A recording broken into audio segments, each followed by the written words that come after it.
Hello, I'm David Chaston with 90 at 9, brought to you by interest.co.nz. This week, get everything you need to know in 90 seconds at 9 o'clock, including big news about credit risk from around the world.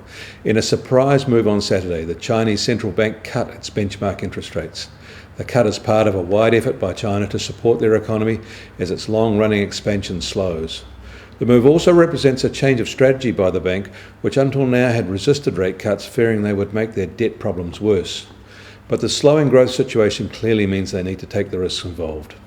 Tougher credit access for smaller business may be a casualty, although they are saying that they will address that risk. In Australia, AMP Capital is warning that their banks could face a larger than expected capital call during a housing crisis than official stress tests predict. They say official stress tests do not account for the impact on mortgages that would not default, and that a severe fall in house prices could push more than half of all borrowers there into negative equity. And in the US, both lawmakers and regulators are starting to think seriously about unwinding a decades-old reform that lets banks run merchant banking operations. Both a very senior Federal Reserve Governor and the head of the Senate Banking Committee have started discussing the rollback. Rorting of some commodities markets has prompted the rethink. And finally, over the weekend, ECB boss Mario Draghi signalled the ECB is preparing a new round of monetary stimulus to jolt the flagging Eurozone economy. Their big concern is that the deflation risk is both a symptom and a cause of the Eurozone's inability to achieve any meaningful growth.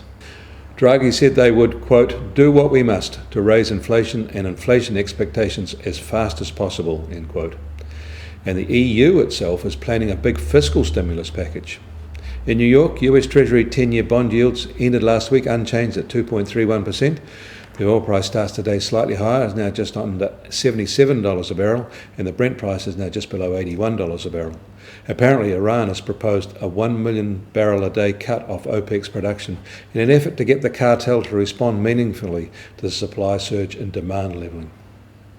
And the gold price rose as well and is now at $1,200 an ounce. New Zealand dollar starts the week a little stronger yet again when it opens this morning, where it's starting at 78.8 US cents, 91 Aussie cents, and the TWI is at 78.5.